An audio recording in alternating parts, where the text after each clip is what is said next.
I have great news for our community this morning. Thanks to the work of all the responders on the ground, our Lake Country Fire Chief, and all those members there, we are planning to downgrade all properties in Lake Country this afternoon from order to alert. Please wait until it's officially announced on courtemergency.ca. There's lots of cleanup going on out there. There's still danger trees. People must remember the fire is being held. The fire is not out. Alerts are going to remain in place over the weekend. Be vigilant. Don't go into the burnt areas. I know there's a there's a want to have a look around the neighborhood and see what's going on, but please don't go into those burnt areas. The fire's still burning. It's not safe there, but we are extremely happy through all the hard work of all those people that came to help us, plus our Lake Country Fire Department and Chief Lee, for working so hard to get people home. It's been our prime concern that as soon as it's safe, that we get people there. We also want to thank the RDCO and the EOC for the constant support that they've shown and given us along the way. We couldn't do this on our own. We're a very small community, and we appreciate that. We're also very thankful for the Prime Minister coming to the community. Although he did not visit Lake Country, I did have the chance to speak to him about Lake Country issues. And visiting those people on the west side was really important to help them through this scenario. Also, we ask residents to be mindful of their neighbors, their friends. This has been a very stressful occurrence for everyone. We still have lots of people out of their homes on the west side of the lake, and we all have friends and family over there, so we still need to help them recover from this. So my thanks again to everybody, the community. The community's shown how strong they are. Lake Country is a great place to live, and our community has stepped up. I reiterate some comments I made before. One of the police officers told me that on his guarding of an area that was on order, that my community was making him fat.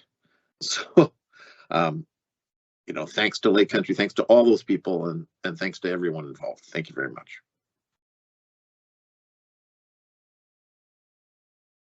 Thank you very much, Mayor Ireland.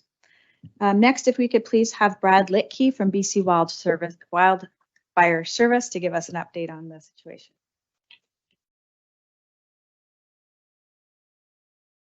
Thank you and good morning. I'll start off with a fire situation report for the Grouse Creek complex. Total wildfire firefighters currently on the ground is 202. Total structural firefighters is 116. Total number of single resource command staff is 28 for a staffing total of 346. You'll note that that's a bit of a downgrade from the previous report. However, there are more resources that are coming to us within the complex. Within the complex, we have a total of 15 aircraft assigned, along with 39 pieces of heavy equipment assisting the suppression efforts. So in the overall complex, another win yesterday with the rescind of some of the local evacuation orders.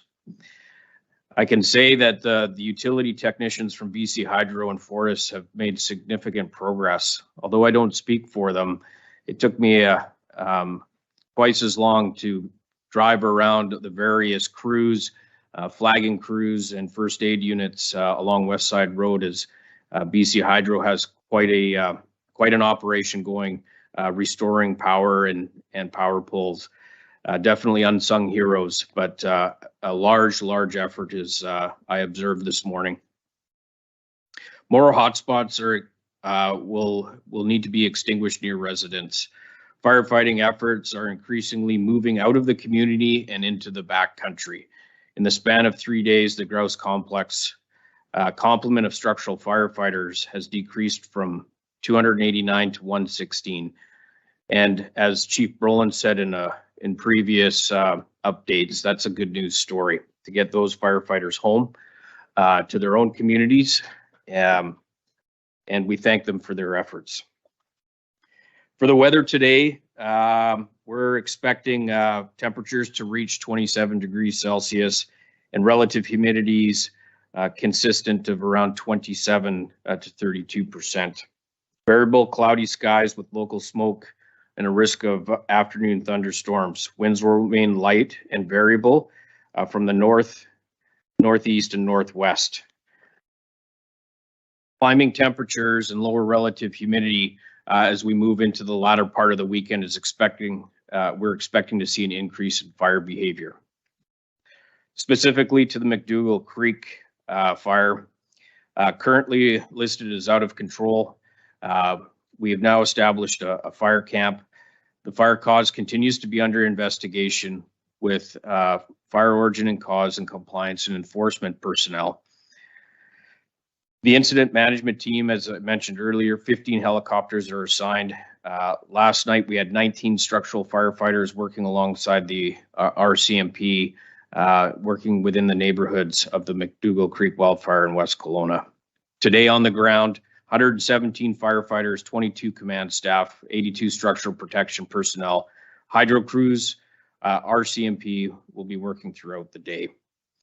On the fire's north end, crews are mopping up 100 feet inside the fire perimeter along West Side Road up to Little Creek Farm. An aerial infrared scan has been requested, which will provide us thermal imaging of hotspots identified along our perimeter. Over the last few days, crews have been working to mop up hotspots around Traders Cove, Jenny Creek Road, Browse Road, and the Girl Guide Camp. Structure protection continues to do roving tactical patrols, extinguishing around properties and along the interface along West Side Road. Plans for an aerial ignition on the McDougall Creek northwest corner were put on hold yesterday due to winds not being favorable.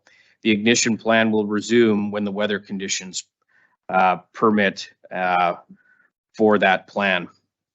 And I wanted to mention that some of these ignition plans are necessary along the north side of McDougall Creek to secure the guards, to which will eventually allow us to make recommendations to modify some of the evac orders. 130 hectare planned ignition will proceed today if the conditions permit along from Bear Creek Main Forest Service Road proceeding south to where the fire has burned up into Hidden Creek Forest Service Road. A small 2 hectare hand ignition is expected to take place in the northwest corner of the fire as well today.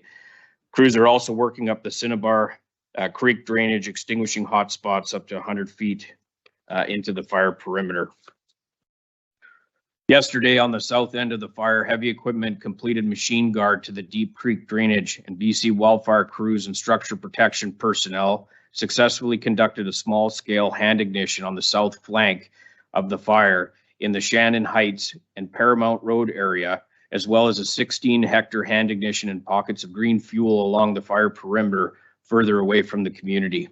Today, if site and weather conditions are favorable, crews will be conducting additional planned ignitions along the southwest corner of the fire perimeter above Smith Creek, working north towards Powers Creek drainage. This work will be supported by aerial and ground resources.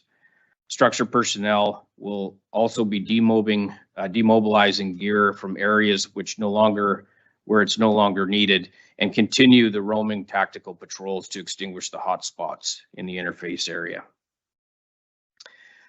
Moving over to the Walroy Lake fire adjacent to Glenmore, no change in size there of 733 hectares. Fire status is being held. Currently on the ground, 2 operational command staff, 35 firefighters, and 15 Kelowna Fire Department members, along with additional structure protection personnel, bringing it to 52 in total. To the Clark Creek wildfire, status continues to being held at 370 hectares.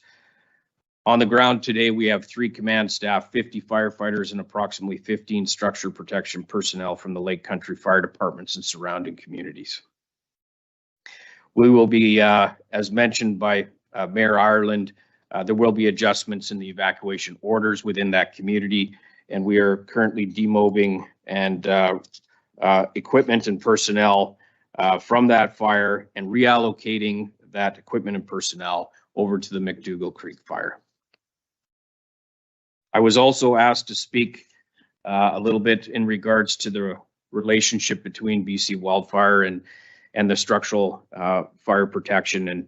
And what I'd like to just share is that through a relationship we have with the BC Fire Chiefs Association and a pre-established interagency agreement, it allows us to better coordinate and be better prepared for the fire seasons as we move forward into the future. Pre-season resource listings from all the fire departments across the province.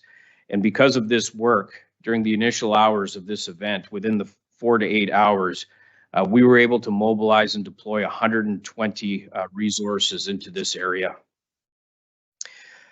That relationship with the BC Fire Chiefs Association and BC Wildfire Service has also led to the development of training and the delivery over the past 4 to 5 years of working and delivering training with all fire departments across the province. We've been able to train up to 400 firefighting personnel. Coordinated and requests come through BC Wildfire Service in order to support and deploy.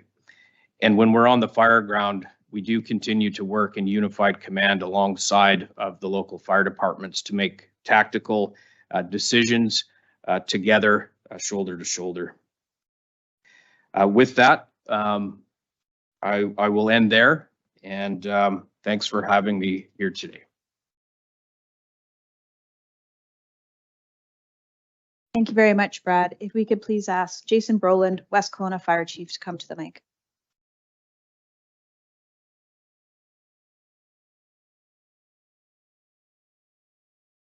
Hi, good morning, everybody. This is operational period number 20 for us on the ground today. I'll be speaking directly in relation to the City of West Kelowna and Westbank First Nation, which are my areas of jurisdiction. Today is starting to become all about emotions.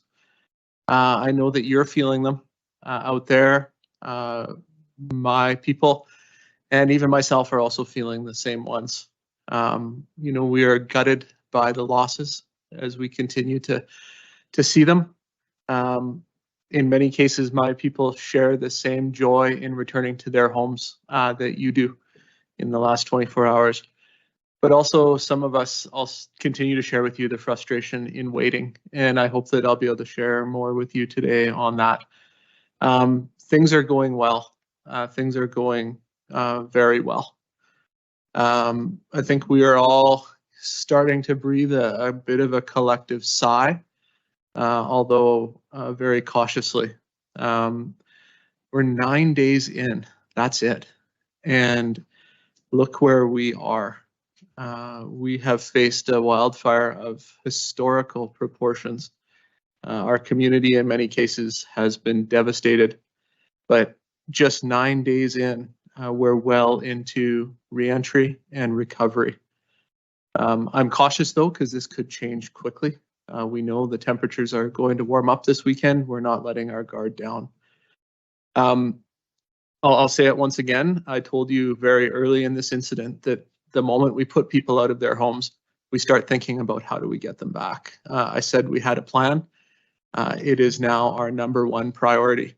My day ends every day well after dark, meeting with Brad and his team talking about getting you home.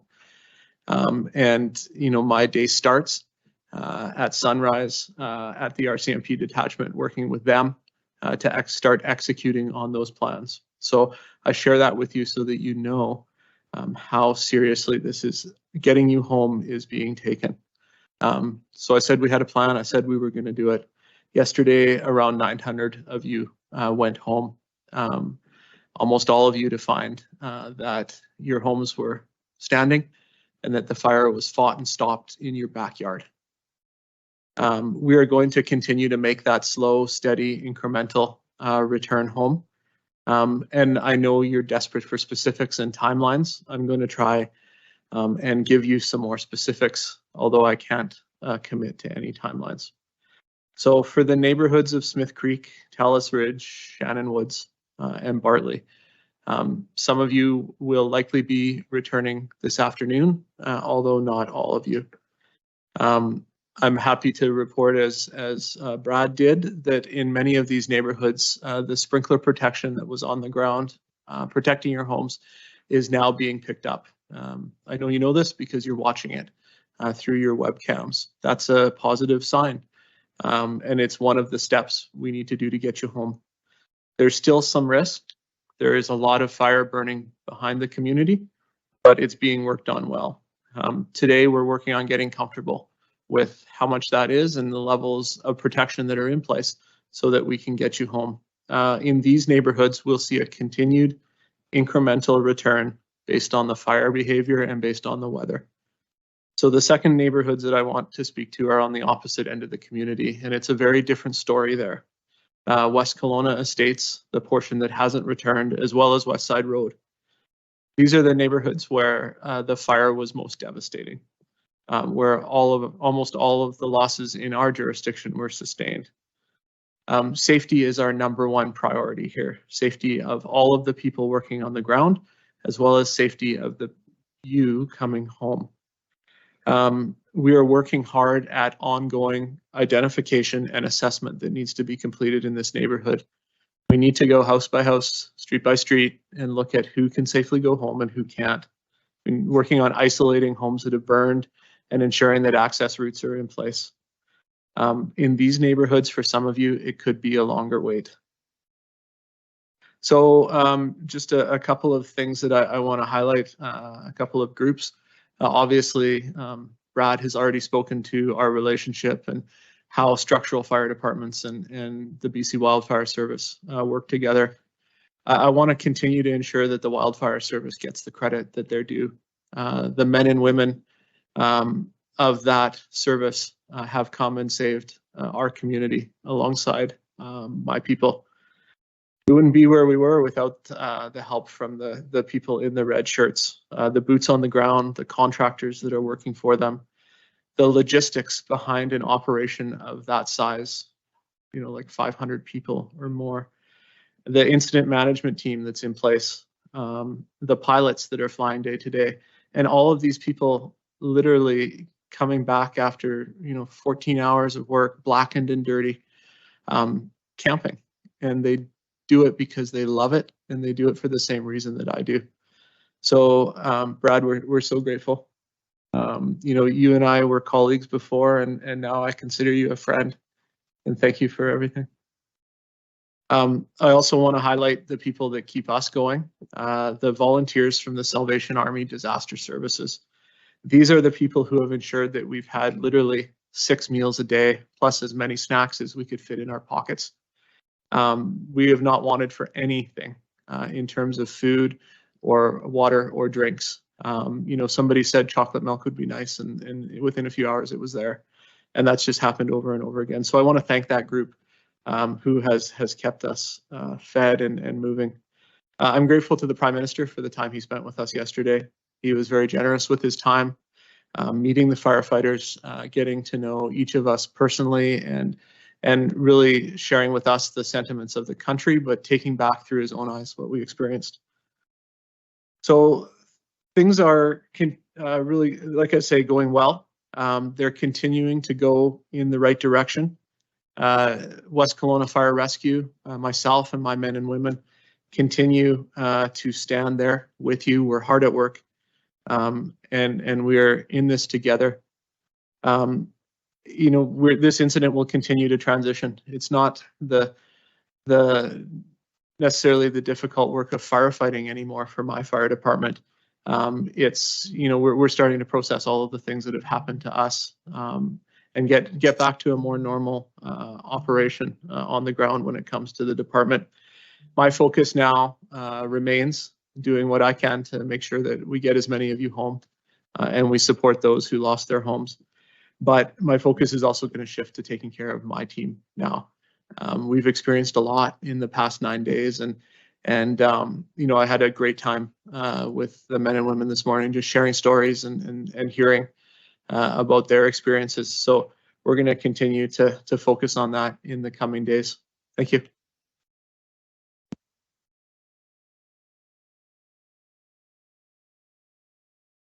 Thank you, Chief Brolin. And now if we could please have Chief Paul Zidovich from Wilson's Landing Fire Department.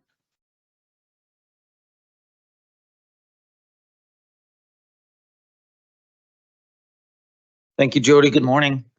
Today I'll be providing the update for the electoral area west along West Side Road from Traders Cove in the south to Killiney Beach at the north end. We've made tremendous progress on the ground in the last few days. BC Wildfire, Northwest Side Fire, and Wilson's Landing crews have been patrolling all neighborhoods, identifying and eliminating danger trees, locating and extinguishing hotspots and smokers, and supporting BC Wildfire. Sprinkler protection is slowly being demobilized from the south as the fire danger decreases due to the hard work that's being done on the ground. We currently have one task force with 5 apparatus patrolling and extinguishing flare-ups and BC Wildfire crews doing mop-up. We know that residents want to return home, and we're working hard with Ministry of Transport and BC Hydro and other utilities to make sure that happens in a safe manner. For the severely burned areas, this will take a little bit more time.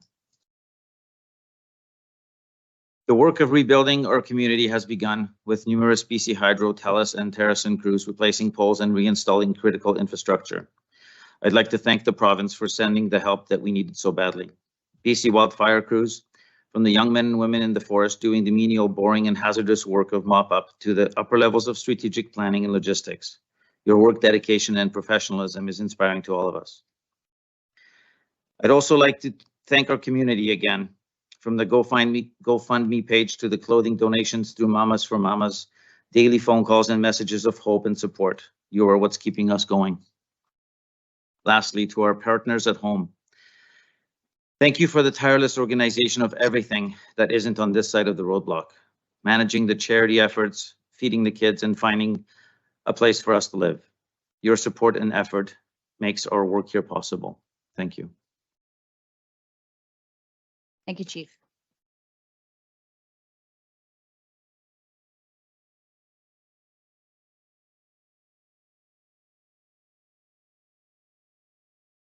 I'm just going to take 1 minute to wrap up a couple of things that came from the Emergency Operations Center this morning. First of all, just wanting to say that while we are transitioning into recovery somewhat, it's going at different paces in different communities, depending on the severity of the fires within those communities. And the EOC is continuing to support all the communities in the central Okanagan through that process. Specifically, the fire in Kelowna is considered held now, as been noted, and all orders have been lifted and downgraded to an alert. They have asked us to mention that if you do see a hot spot, and I think this is actually in all of the communities, and it's been talked about today, there's some planned activity where you'll see additional smoke. And Chief Brolin's gone through this before around recognizing that there may be some smoke within neighborhoods that are cordoned off and in the active areas, and that's okay. But if you see something extraordinary, to make sure you do still call 911. Fire crews in Kelowna are still actively working on hotspots and danger trees in the areas where there was significant burns, and they'll advise residents if conditions change and keep them updated with information. But they're asking still to make sure that everybody is visiting Court Emergency for the most up-to-date information. West Bank First Nation also has the information they need now and is working with their communities to inform them of losses. The EOC will continue to support them, but the West Bank First Nation will be reaching out to their residents directly. As Chief Zidovich spoke about, the regional district is also top of mind at the Emergency Operations Center. We want the residents to know that because their neighborhoods are in interface areas, there's some different challenges that we're facing there, the nature of the environment around their homes. And while the process may seem like it's going a little bit slower, we just want you to know that it is definitely on the top of everyone's minds. We had initial work done by Canada Task Force, and we now have people back on the ground truthing some of that information. And with that notification process that residents have kindly gone to Court Emergency and filled out the forms if they were in an order area and they were checking to see the status of their properties. We have now had more time in West Kelowna and the regional district to be doing some additional ground truthing on properties. We do know that there will be some additional properties added to the initial list of properties that have been significantly damaged or lost. And in the coming days, we'll be asking people in specific order areas to go back and check their addresses again. That information is being compiled today and ongoing in the next couple of days, and we'll be reaching back out to specific neighborhoods and order areas to do that work again with us.